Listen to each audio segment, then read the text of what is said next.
Quais são os pedidos, então, da ação acidentária ou mesmo da doença ocupacional, doença do trabalho? Os pedidos que você vai fazer inerente, pelo menos ao acidente e à doença ocupacional, eles estão, na verdade, embutidos no dano material e no dano moral. No dano material, nós vamos fazer o pedido dos danos emergentes, que são aqueles danos imediatos que o trabalhador tem com custo com medicamento, com tratamento, às vezes até transporte. Às vezes o cara perdeu uma perna, não pode pegar um transporte coletivo, ele precisa ir de táxi para fazer o tratamento, a fisioterapia, para ir no médico, para ir fazer cirurgia. Então, dano emergente, esse é o gasto imediato. Então você, enquanto advogado, tem que pedir para esse trabalhador os comprovantes dos gastos que ele teve com medicamentos, com profissionais de fisioterapia, médico, enfim, tudo que ele gastou naquele período, transporte, você precisa juntar, comprovar, tá? Com nota fiscal, tudo direitinho, junta lá para fazer a cobrança desse dano material, que é o dano emergente. Um outro pedido ligado ao dano material, que também está embutido no dano material, é o lucro cessante.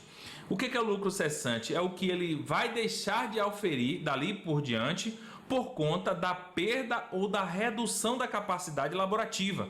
Às vezes ele não teve uma perda total, mas essa perda dele já impede que ele faça determinado serviço, e isso de certa forma tem um reflexo remuneratório para ele. Então ele precisa ser ressarcido, ele precisa ser indenizado, na verdade, por conta dessa perda ou redução da capacidade laborativa, que vai de certa forma ter um reflexo na sua produção de trabalho dali para frente. Então os pedidos que você vai fazer é inerente a isso. Esse pedido, o pedido do dano emergente, ele está relacionado àquele custo que você comprovou. Ao lucro cessante, ele está relacionado àquilo que vai deixar de vir. Então, o que acontece? Você faz uma ação fazendo um pedido de perícia, e nessa perícia, uma das perguntas que você vai fazer ao perito para ele colocar no laudo pericial é se ele pode informar a extensão desse dano. Qual é a extensão do dano que esse empregado sofreu, que refletiu na redução da sua capacidade. Então ele vai dizer lá 25%, 30%, 50%, tá? Tem os parâmetros lá. A gente usa para fazer a ação inicial, a gente usa lá a tabela da SUSEP.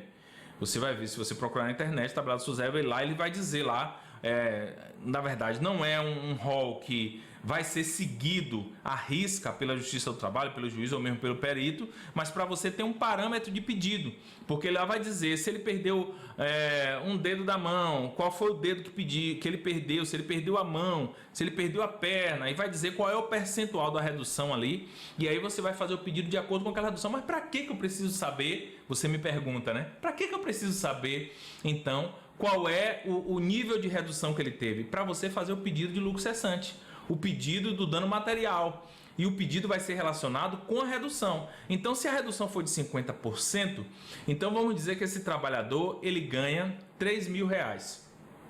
Então você vai pedir uma indenização de acordo com o artigo 89 e artigo 950 do Código Civil. Você vai pedir uma indenização que vai ser paga de uma só vez, só que o cálculo é feito com base nisso. Então, quando você tem esse parâmetro, quando você fizer sua petição inicial, você vai usar a tabela da SUSEP para poder ter um parâmetro, tá, do percentual. Lá vai dizer qual é o percentual e você vai calcular esse percentual com base no salário dele. Então, se ele ganha 3.000 e a perda foi de 50%, a perda é de R$1.500 por mês. Então, você vai fazer esse pedido de R$1.500 por mês até que ele complete a idade de expectativa de vida do brasileiro, que você vai encontrar onde isso? No site do IBGE.